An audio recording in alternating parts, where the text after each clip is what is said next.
Jadi kita membela sesuai dengan haknya, kadarnya. Oh, kadar. Nggak mungkin lah orang yang bersalah tiba-tiba jadi nggak bersalah juga. Kita lihat rule-nya, begitu. Kita bela haknya. Jangan sampai orang yang benar-benar tidak bersalah, lalu kemudian jadi bersalah. Kan kasihan dong. Nah itulah tugas kita sebagai seorang advokat.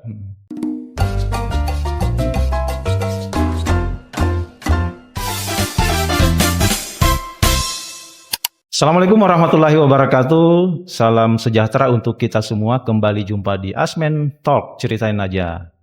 Di episode kali ini kita akan membahas tentang isu-isu yang sekarang lagi viral tentang masalah hukum dan pelanggaran hukum di Indonesia. Gitu. Kita akan bahas dengan narasumber kita yang sudah hadir di studio Asmen, Bang Handi SHMH dari Handi and Partner Law Office. Selamat datang Bang Handi. Sehat ya Bang? Alhamdulillah. Ya, terima kasih host.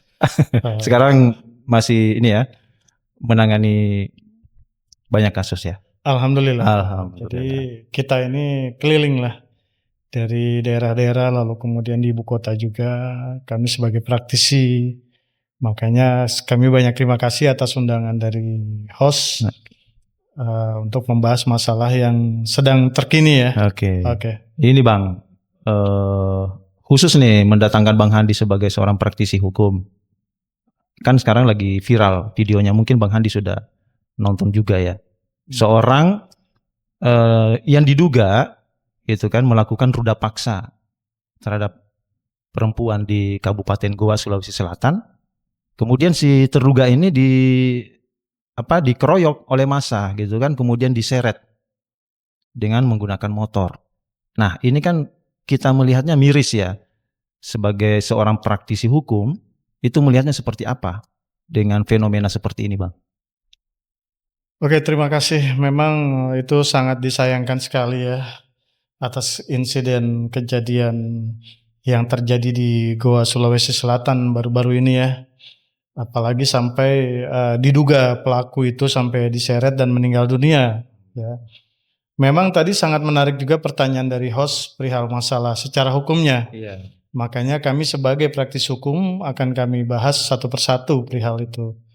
Jadi di sini unsur-unsur daripada tindak pidana yang dilakukan diduga para pelaku yang melakukan diduga pengeroyokan secara bersama-sama, lalu kemudian mengakibatkan korban ini sampai dengan meninggal dunia ya, itu memang sangat disayangkan. Apalagi seharusnya pelaku ini harus dilakukan persidangan maupun ada aparat-aparat penegak hukum yang melakukan sebagai fungsi-fungsi daripada keamanan di negara Republik Indonesia. Seperti seandainya kalau ada para pelaku diduga tindak kejahatan atau tindak pidana, seharusnya dibawa ke kantor polisi dulu. Lalu kemudian dilakukan lidik, lalu kemudian dilakukan sidik. Begitu. Jadi terhadap pelaku ini juga harus diadili di pengadilan. Kalau memang dia melakukan tindak pidana dan melakukan bersalah, maka dia akan dijadikan tersangka. Lalu setelah dijadikan tersangka, dibawalah berkas tersebut lengkap atau P21 ke pengadilan. Setelah di pengadilan dia dipersidangkan berarti sebagai terdakwa.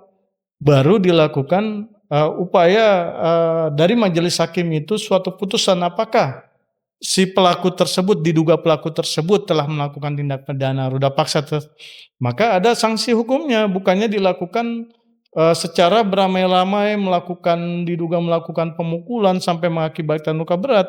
Itu jelas sangat melanggar hukum. Yang dimana itu pun sudah diatur di dalam pasal 170 Kitab Undang-Undang Hukum Pidana, yang dimana di muka umum secara bersama-sama melakukan pengerusakan barang ataupun orang, maka itu akan kena sanksi penjara kurang lebih 5 sampai dengan 5 tahun 6 bulan. Lalu kemudian apabila dilakukan secara bersama-sama tersebut, si korban ini sampai menderita luka, itu bisa kena sanksi pidana kurang lebih 7 tahun. Ada lagi kalau seandainya dia hanya luka, lalu kemudian sampai dengan luka berat, Luka berat itu yang diduga pelaku ini bisa kena sanksi sampai dengan 9 tahun. Nah, tadi yang host bilang ini adalah korban ini sampai meninggal dunia ya. Memang kita lihat akhir-akhir ini sungguh miris ya, apalagi sampai meninggal dunia. Berarti kami sangat percaya sekali kepada institusi penegak hukum, terutama kepolisian akan bisa menangkap para pelaku tersebut. Apalagi sampai dengan korban ini meninggal dunia. Itu berdasarkan pasal 170 KUH pidana ayat 3, apabila diduga pelaku melakukan penganiayaan secara bersama-sama mengakibatkan orang itu meninggal dunia, maka hukuman penjara kurang lebih 12 tahun. Makanya itu sangat disayangkan. Dan kami yakin aparat penegak hukum bisa melakukan penangkapan terhadap yang diduga pelaku-pelaku melakukan pengeroyokan ataupun pengerusakan barang terhadap korban. Karena biar gimana pun juga seharusnya korban ini mempunyai hak ya untuk dipersidangkan dulu, membela diri seperti apa, apakah benar dia melakukan pemerkosaan atau apa tindak pidana, kan segitu. Nah, namun memang sangat disayangkan ada dugaan pengeroyokan sampai meninggal. Nah, ini kan kasihan. Mereka juga mempunyai hak karena equality before the law, semua sama di mata hukum. Jadi tidak dibeda-bedakan. Masih dugaan padahal ya. Itu masih diduga karena kan belum tentu pelaku juga. Ya karena kan itu kan belum masuk ke pihak kepolisian. Belum ada pemeriksaan. Belum ada juga berkas ini masuk ke pengadilan. Jadi kita sebagai warga negara Indonesia yang baik juga harus menghargai proses hukum. Proses hukum itu harus dijalankan. Bukan dengan main hakim sendiri. Gitu. Jadi, atau mungkin ini Bang, kepercayaan masyarakat terhadap institusi penegak hukum yang sudah mulai rendah, ya kan? Akhirnya muncul tuh seperti itu, main hakim sendiri karena sudah tidak percaya dengan lembaga atau institusi penegak hukum. Bisa jadi seperti itu ya. Jadi kalau dibilang pihak masyarakat ini hilang kepercayaan, saya rasa kami percaya pihak institusi kepolisian ini sungguh sangat bagus sekali, terutama di negara Republik Indonesia. Gitu loh. Jadi ini tergantung kepada diduga oknum-oknum ya yang ingin memperkeruh keadaan atau apa. Tapi kalau kita bicara institusi masalah kepercayaan, kami yakin masyarakat Indonesia masih yakin dan percaya kepada institusi, terutama institusi kepolisian sebagai aparat penegak hukum. Lini yang mana akan menangani permasalahan-permasalahan yang diduga adanya dugaan tindak pidana. Jadi ini kan fenomena bukan hanya di Sulawesi Selatan ya. Ini kan terjadi juga di Bima, ya kan, NTB, di mana ada kasus hanya mencuri 3 ikat bawang gitu ya di sebuah pasar. Kemudian rame-rame digebukin, dihajar, akhirnya tewas tuh. Yang diduga pencuri hanya 3 ikat bawang gitu, jadi korban amukan massa dan sama main hakim sendiri. Nah ini fenomena yang sepertinya sudah menyebar di Indonesia. Nah ini saya kaitkan dengan sebuah riset ya, penelitian yang rilis oleh WJP atau World Justice Project tahun 2024 yang mengatakan bahwa indeks kesadaran hukum masyarakat Indonesia itu sekarang memang lagi rendah itu dibanding negara-negara yang lainnya. Nah mungkin itu bisa membenarkan apa yang terjadi sekarang ini, fenomena main hakim sendiri, kemudian penganiayaan dan lain sebagainya. Nah seperti sebagai praktisi hukum seperti apa melihat indeks kesadaran hukum masyarakat Indonesia ini yang rendah? Ya memang tadi host menanyakan perihal masalah indeks kepercayaan juga, lalu kemudian kami yakin kesadaran hukum masyarakat Indonesia ini memang juga ya cukup bagus juga, tetapi memang kami sebagai advokat tugas kami juga nanti akan memberikan penyuluhan atau edukasi bahayanya main hakim sendiri yang mengakibatkan orang sampai luka ataupun sampai luka berat dan akhirnya pun ada yang tadi host bilang sampai meninggal dunia. Ini sangat disayangkan. Makanya dari berita itu nanti kita sebagai masyarakat kita akan support masyarakat supaya apa? Supaya mereka ini sadar hukum, Teredukasi teredukasi. dengan Jadi hukum. dari hukum itu, jadi edukasi hukum itu sangat penting. Jadi kami nanti akan melakukan edukasi hukum, lalu kemudian penyuluhan hukum, terutama terhadap masyarakat-masyarakat yang memang middle low ataupun middle up yang itu sasaran kami sebenarnya. Makanya ini adalah suatu PR buat kita, di mana yang tadi host bilang hanya dengan 3 bawang nyawa taruhannya, itu sangat disayangkan.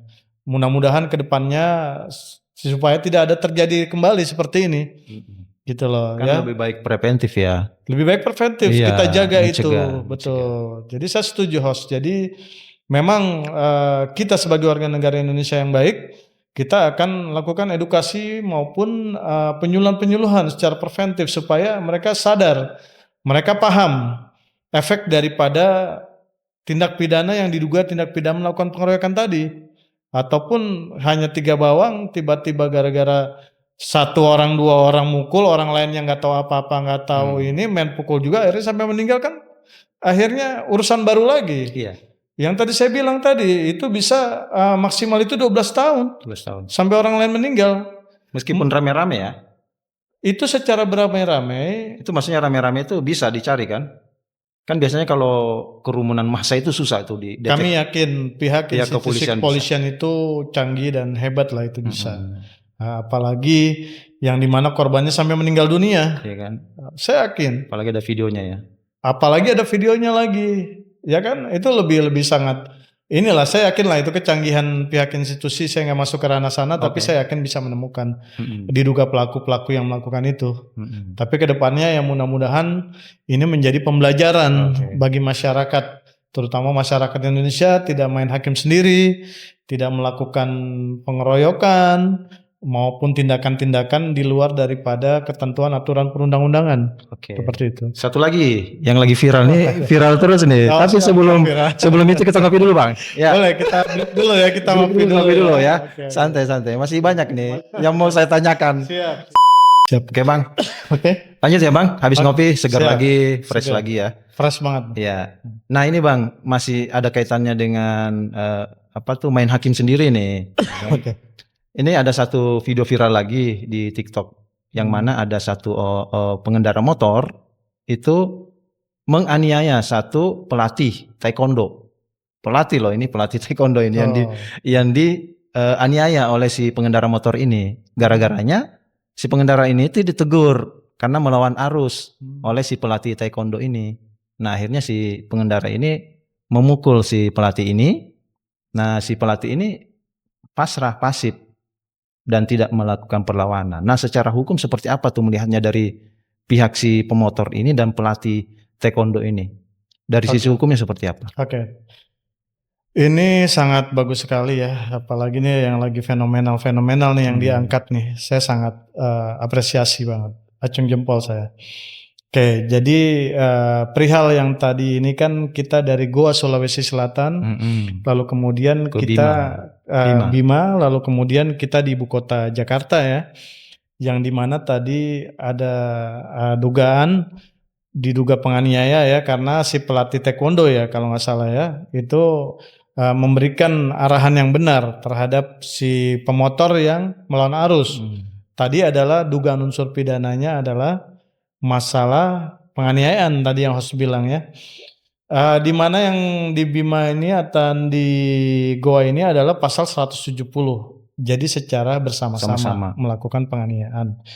Nah, kebetulan yang tadi host bilang ini di ibu kota Jakarta adalah yang dilakukan secara sendiri. Berarti diduga melakukan penganiayaan ya. Nah, itu adalah dugaan tindak pidana pasal 351 KUH pidana. Nah, tapi ini tergantung nih. Yang tadi host bilang kan katanya ditonjok ya. Cuma ditonjoknya ini apakah itu mengakibatkan luka ringan, luka berat, ataupun sampai meninggal dunia. Nah, kategori itu nanti host akan lihat luka lebamnya seperti apa. Nah, dari kami sebagai praktisi hukum akan menjelaskan tindak pidananya yang mengakibatkan dugaan hukuman penjara nanti. Jadi kalau hanya ringan itu dia kena maksimal itu 2 tahun 8 bulan.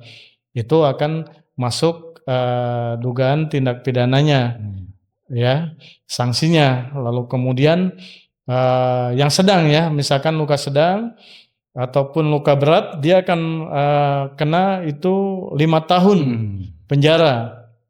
Namun apabila dilakukan tidak bersama-sama tapi sendiri dia lakukan penganiayaan, korbannya sampai dengan meninggal dunia, itu bisa kena 7 tahun.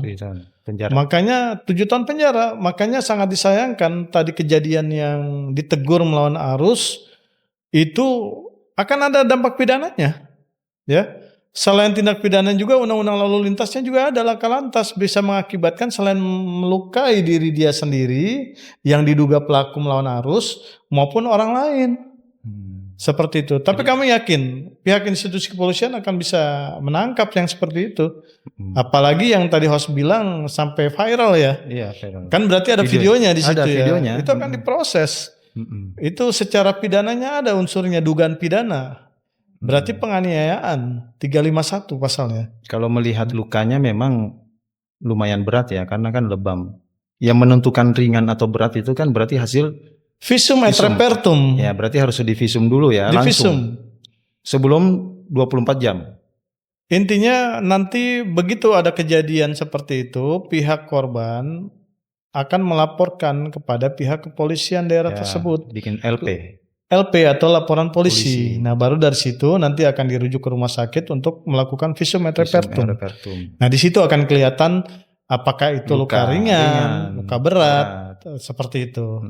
Nah, jadi yang tadi seperti saya bilang di awal, itu ada sanksi pidana penjaranya kalau apabila melakukan ringan maupun berat, seperti itu, host. Nah, kalau itu kan yang kena delik hukum kan si penganiaya nih yang memukul. Seandainya si pelatih taekwondo ini ya kan melawan, kan dia punya kesempatan untuk melawan karena dia kan pelatih taekwondo ya. Pasti dia bisa tuh melawan. Ya paling enggak 1-2 jurus bisa lah kan. Tapi dia enggak mengeluarkan. Nih seandainya andai-andai aja kalau misalnya si pelatih ini ngelawan, ya kan melawan si itu tadi terjadi adu fisik. Nah, apakah dua-duanya dapat kena delik hukum? Jadi kalau kita kan bicara fakta dulu nih yang ada ya. Kalau bicara fakta ini kan si pelatih taekwondonya ya, itu kan tidak melawan. Tapi kalau seandainya dia melawan ini dalam hal apa? Apakah beliau ini membela diri? Apakah itu begitu dipukul dia pukul hanya adu kekuatan atau seperti apa? Jadi itu tergantung mens reanya atau niatnya. Niat jahatnya. Ya, jadi niatnya nih untuk apa? Apakah dia membela diri nih dalam keadaan genting? Seperti itu, ya berarti kan nanti ada alasan pembenar dan alasan pemaaf. Seperti apa? Begitu. Tapi ya kita terkonsen lagi apabila diduga jangan sampai ada lagi kejadian-kejadian seperti itu. Iya. Udah ditegur ini salah, orang malah ditonjok. Nah, itu tidak baik ya. Jadi ya saya yakin pihak institusi kepolisian akan mengusut tuntas itu. Berarti si ini sadar hukum dong si pelatih ini. Ya enggak? Dia lebih sadar hukum dibanding si yang nonjok. Ya itu karena dia enggak melawan. Kalau melawan mungkin dia bisa kena delik juga, ya enggak? Kalau dia melawan. Karena kan setahu saya kalau ada adu fisik itu tidak melihat siapa yang lukanya lebih parah atau enggak, karena dua-duanya kena ya. Ya makanya itulah fungsi tadi di awal tema kita kesadaran hukum. Kesadaran hukum berarti ya, lebih sadar bagi hukum. masyarakat ini itu saya juga acung jempol juga terhadap orang yang masih mau peduli bahwa ini adalah melanggar lalu lintas bisa mengakibatkan fatal bagi diri sendiri maupun orang lain, tetapi akibat dari lalu lintas tiba-tiba ada yang pukul, diduga memukul. Berarti kan di situ ada tindak pidananya juga jadi komplit. Iya, komplit. Ya. jadi itulah saya setuju dengan host bilang, kita harus tingkatkan kesadaran hukum kita. Betul. Nah, kita sebagai praktisi hukum, kita juga harus memberikan untuk edukasi, penyuluhan biar mereka semua paham gitu loh. Ya dari yang belum paham menjadi paham, yang paham menjadi lebih paham lagi. Begitu. Ya mudah-mudahan lah semuanya ini berjalan dengan baik negara kita ini hukumnya seperti itu. Artinya kalau di jalan raya ini kan serba panas ya, ya nggak?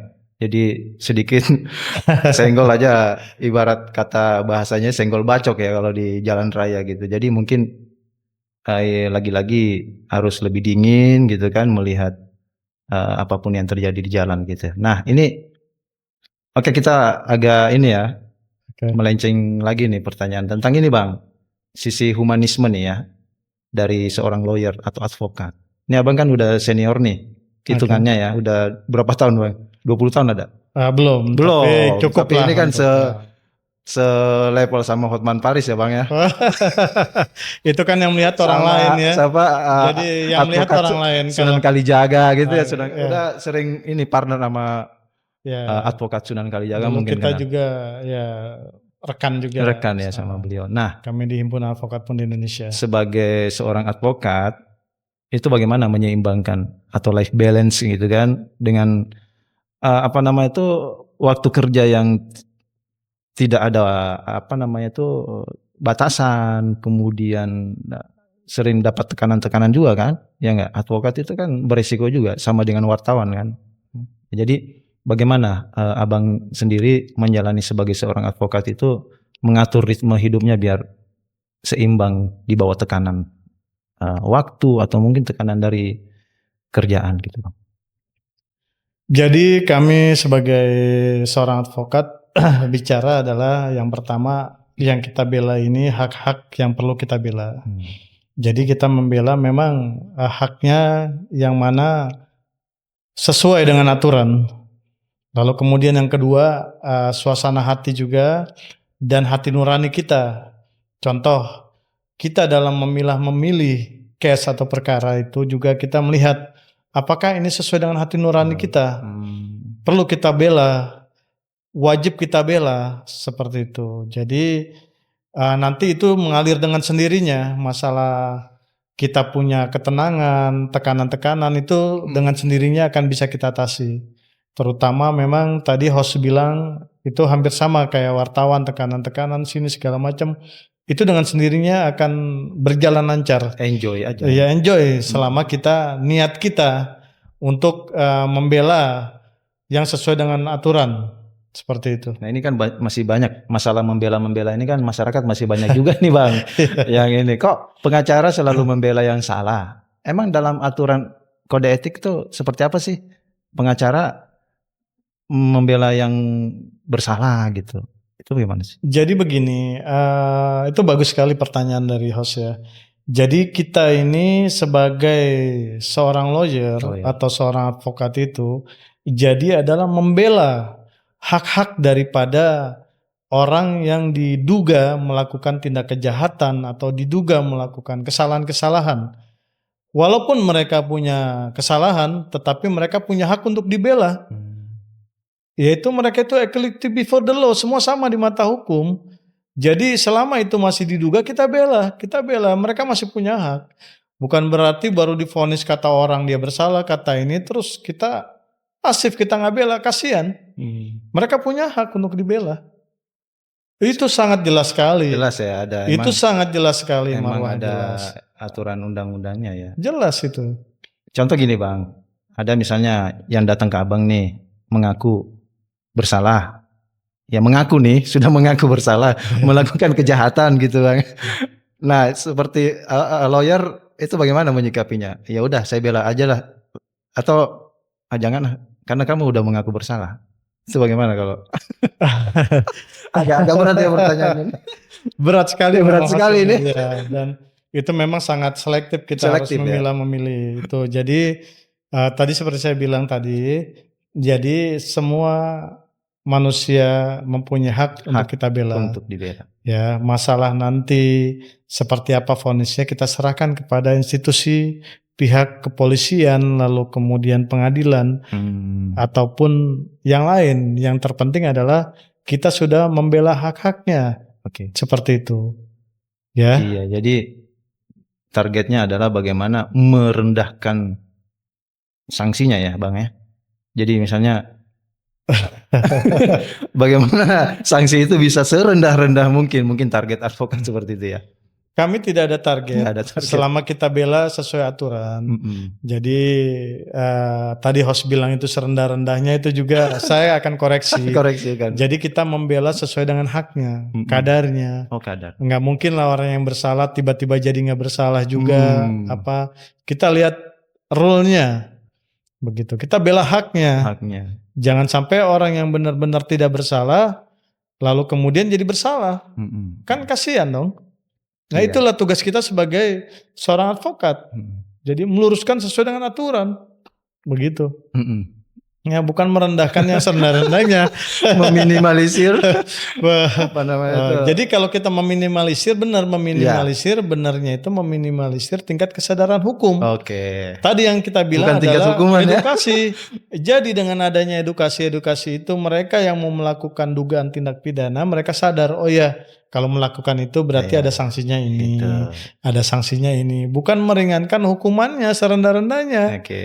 Gitu. Jadi yang kata penyuluhan hukum, edukasi, berarti itu sisi sosial dari seorang advokat ya. Advokat, dibanding selain sisi komersil itu udah pasti. Ya enggak. Jadi abang juga mungkin dari sisi komersil udah pasti, tapi dari sisi sosialnya ada yang kayak tadi penyuluhan hukum, edukasi ke masyarakat yang pro bono ya kalau istilahnya itu ya.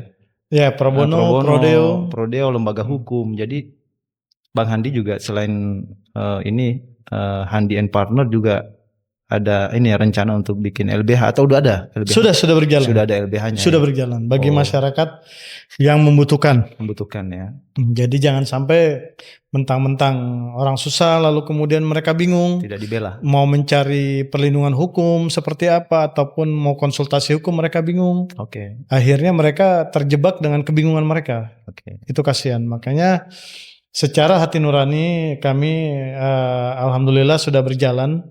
LBH kami Anindia nanti akan kami share untuk berikutnya kegiatan-kegiatan kami. Intinya kami mau semua ini berguna bagi masyarakat dan negara. Semuanya seperti itu.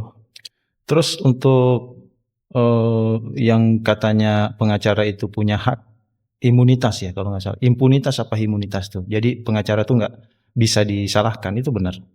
Nggak bisa dipersalahkan? Gak bisa dikriminalisasi. Apa punya hak itu seperti itu? Jadi gini, hak imunitas seorang advokat itu ada, tetapi dalam jalur koridor yang benar. Oh, sesuai hukum. Sesuai aturan. Tapi kalau melanggar hukum kena juga. Ya, bukannya kena juga. Kita ini tidak boleh melanggar hukum. Ya, jadi kita sesuai dengan aturan yang ada.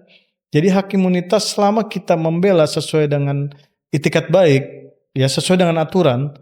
Itu ada kita tertanam di situ. Nah, makanya banyak yang memang penafsirannya berbeda-beda ya. Makanya selama itu itikat baik, lalu kemudian selama itu tidak melanggar hukum, ya itu melekat di situ. Iya. Artinya pengacara, kalaupun tersangkut masalah, juga akan membutuhkan lawyer ya, orang lain untuk membela ini ya, seperti itu ya. Ya, jadi istilahnya begini, host ya. Ini kalau ya. Jadi gini host ya. Jadi ini perumpamaan ya. Ini ada dokter sakit, nggak mungkin juga dia nyuntik diri dia sendiri, ya kan.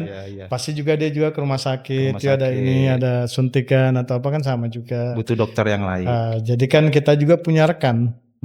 Jadi kita punya rekan ini dalam arti kita saling bisa sharing, lalu kemudian butuh bantuan seperti itu. Bukan kita sharing untuk berbuat yang tidak. Sharingnya itu harus berbuat yang benar. Nah itu. Oke, nih bagi orang-orang yang di luar sana nih yang nonton YouTube kita nih, yang terutama yang masih pemula lah, pemula atau pemuda-pemuda yang pengen bergelut di dunia advokat, gitu kan. Nah, apakah untuk menjadi advokat itu harus SH? Ataukah SH itu sarjana hukum itu harus jadi advokat? Pertanyaannya seperti itu. Seperti apa? Oke, host. Ini pertanyaannya memang bagus sekali ya. Di luar nalar ya. Di luar nalar gitu, di luar nurul ya. Di luar nurul ini pertanyaannya. Jadi gini, pertanyaan yang pertama tadi, apakah seorang sarjana hukum itu harus menjadi advokat? Jadi seorang sarjana hukum itu tidak selalu harus menjadi advokat. Seorang sarjana hukum bisa jadi seorang notaris, bisa jadi legal corporate atau legal perusahaan, dan lain-lain. Tetapi syarat untuk menjadi seorang advokat itu adalah harus ada bergelar sarjana hukum. Itu. Ya, jadi syarat menjadi seorang advokat itu harus mempunyai gelar sarjana hukum. Begitu. Dan mengikuti uji adanya namanya itu pendidikan PKK. advokat yang di masa sekarang ini udah banyak organisasi advokat. Mereka ikut pelatihan ataupun pendidikan. Lalu kemudian nanti ada ujian. Apakah nanti setelah ujian itu layak lulus menjadi seorang advokat atau tidak, itu tergantung dari masing-masing personal. Gitu. Iya. Ya, jadi ya bagi advokat-advokat muda yang ataupun sarjana hukum yang ingin menjadi seorang advokat harus bekerja keras. Bicara adalah hati nurani. Ya, jangan hanya yang dibela ini yang middle up saja, tapi yang middle low juga mereka mempunyai hak untuk dibela. Maksudnya menengah ke atas dibela, yang menengah ke bawah nggak dibela. Ya harus semua dibela, semua sama. Yang tadi saya bilang itu adalah equality before the law, semua sama di mata hukum. Jadi mau itu tukang sapu, tukang beca, mereka butuh bantuan, kita harus terima sesuai hati nurani. Bukan karena kita ini kalau ada ininya, ada itunya baru kita bela, itu tidak. Makanya sebagai advokat muda yang akan menjadi advokat yang tangguh, jalanlah yang lurus. Insya Allah Tuhan bersama kita. Beda nggak sih advokat yang generasi Z, Gen Z dengan generasi yang abang ini generasi apa? Baby boomers apa? Saya juga bingung nih, jangan puber nih. Baby boomers nih kayaknya kalau abang nih. Oh, milenial itu kan kelahiran 80 ya.